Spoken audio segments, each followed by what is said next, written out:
ජනප්‍රිය ටෙලිනාට්‍ය නළුවා. ජනප්‍රියතම ටෙලිනාට්‍ය නළුවා සම්මානයේ කවුද හිමි කරගන්නේ කියලා ඔබට ඉදිරිපත් කරන්න අපි බොහොම ආදරෙන් ආරාධනා කරනවා රංගවේදිනී මීනා කුමාරී මහත්මියට.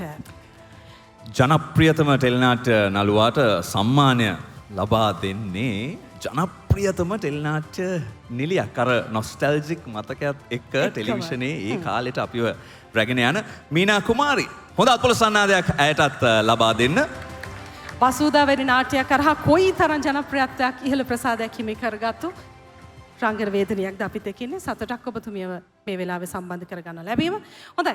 එහෙමනම් ඔව් සිතාරා සාරංග සුමති සම්මාන උළෙල ඇත්තටම මගේ රංගන ජීවිතේ ප්‍රථම ඇගයීම ලබන්නේ මම සුමති සම්මාන උළෙලේ. ඉතින් මගේ ආදරේ ගෞරවය ප්‍රථමයෙන් පුද කරනවා. දැන් අපි ඉදිරිපත් කරන්න හදන්නේ මේ ජනප්‍රියතම නළුවා සම්මානය හිමි කරගන්නේ කවුද කියලා. අපි මං හිතන්නේ මේ වැඩිම සම්මාන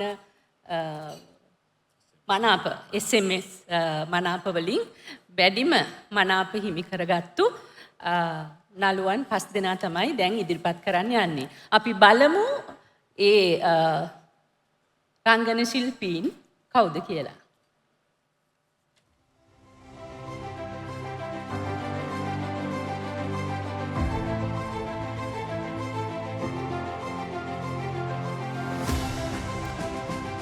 අඛිල දනුද්දර,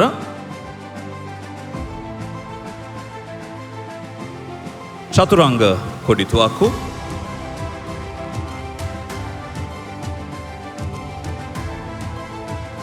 විරාජ් පෙරේරා,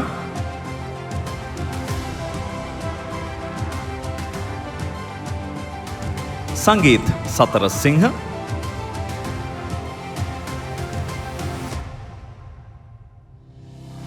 දේවින්ද වික්‍රමසිංහ.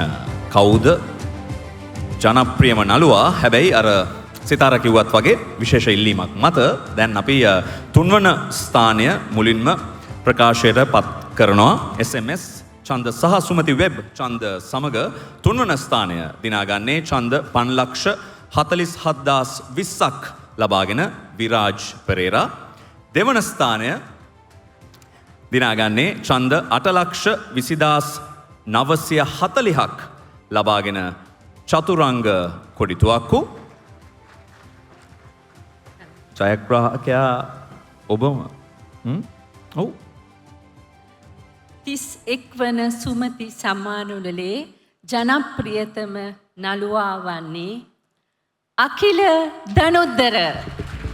ඡන්ද 9,57,104ක් ලබා ගනිමින් 31 වන සුමති සම්මාන උළෙලේ ජනප්‍රියතම ටෙලිනාට්‍ය නළුවා වශයෙන් අභිෂේක ලබන්නේ අඛිල දනුද්දර.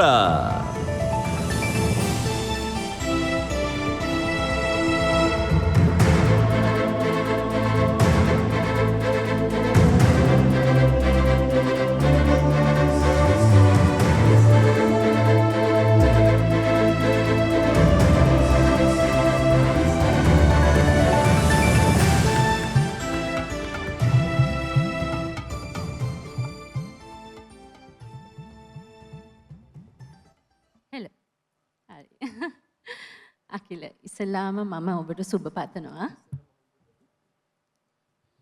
තුමාගේ සරණයි. ඔව්. අපි ගොඩක් රඟපාලා තියෙනවා. මං හිතන්නේ මේ වෙලාවේ ඔබට මේ ලැබිලා තියෙන සම්මානය රංගන ශිල්පියෙකුට හෝ ශිල්පිනියකට ලබන්න පුළුවන් ආදරණීයම වාසනාවන්තම සම්මානය. ඉතින් මං හිතනවා ඔබ මේ සම්මානය ඉදිරි අනාගතයේ ආදරයෙන් රැකගනින් කියලා. ඉතින් සුබ පතනවා. ඔබට ඇත්තටම මොකද දැන් හිතෙන්නේ? thank you අප්පච්චි. අම්මා බොහොම ස්තුතියි. එතනින් එහාට කියනවා නම් මගේ ක්‍රූ එක මම මතක් කරන්න ඕනේ. ජහුට කණ්ඩායම, මගේ අධ්‍යක්ෂකවරයා ශිවගුරුනාදන්, ඒ වගේම මගේ කෝස්ටා දුෂේනි මේ කොහේරි ඇති මේ හැමෝගේම එකතුවෙන් තමයි අපි ජනප්‍රිය ටෙලි නාට්‍යයක් බිහි කරන්නේ. එතකොට මේ ජනප්‍රියත්වය බිහි කරන්නේ ටෙලි නාට්‍යයේ කණ්ඩායමම එකතු වෙලා. ඊට පස්සේ නළුවා මගේ අපේ හංසයා ඉන්නවා මේ වෙලාවේ. මේ අපි ඔක්කොම අල්ලා එකට වැඩ කරනවා. ඒ හින්දා හම්බෙන සම්මාන මේවා. එතනින් එහාට දැන් අපිට සමාජයක් ආශ්‍රය කරන්න මාධ්‍යයක් දීලා තියෙනවානේ. එතකොට ඒ ආශ්‍රය කරන සමාජයේ විසින් අපි මේ වෙනකොට ඒගොල්ලෝ අපිව පිළිගන්න විදිහක් තියෙනවා. අපි දෙයක් කිව්වොත් ඒගොල්ලෝ අපි ගැන සලකා බලනවා නම් අපි ඒගොල්ලන්ගේ හිතේ ඉන්නවා. ඉන්නේ විශ්වජිත් කුඩලිගම නමින්ද නැත්නම් සිරිපැරකුම් විදිහටද නැත්නම් ගුත්තිලිද මූසිලිද අදාළ වන්නේ නැහැ. අපි ඒගොල්ලන්ගේ හිතේ ඉන්නවා නම් අපිට ඒ හිත කිතිකවන්න හැකියාව තියෙනවා. ඒ හින්දා අපේ අප්පච්චි හැමදාම කියනවා රටට වැඩදායි මිනිහෙක් වෙන්න ඕනේ. කවදා හරි දවසක මැරෙනකොට සම්මාන නෙමෙයි මිනිස්සු සූ ගාලා එන්න ඕනේ මලගෙදර කියලා. මලගෙදර තමයි හරි මිනිහෙක්ගේ වටිනාකම තියෙන්නේ කියලා. මට කවදාවත් ඒ රටට වැඩදායි මිනිහෙක් වෙන්න ඒ කියන දේවල් තේරුනේ නැහැ. හැබැයි මට මේ වෙලාවේ මම මැරුණොත් මගේ මලගෙදර එන 500ක් ඉන්නවා ෂුවර්. 1000ක් හිටියොත් කරන්න පුළුවන් දේවල් ගොඩාක් තියෙනවා. ඒ හින්දා මම ඒ ගැන සතුටු වෙනවා. thank you සාන්ත අයියා මට උදව් කරපු අය ගොඩක් ඉන්නවා. ඒ අතරින් මට සහෝදරයෝ ඉන්නවා. මට සෑහෙන පිරිසක් ඉන්නවා. මට වෙන ප්‍රෝග්‍රෑම් එකක් ඕනේ වෙයි මේ කතාව ඉවර කරන්න. නමුත් එක දෙයක් කියන්න ඕනේ. තිලංග සර් බොහොම ස්තුතියි. අපේ අප්පච්චිට ලස්සන මලගෙදරක් තිබුණේ සර් හින්දා. thank you.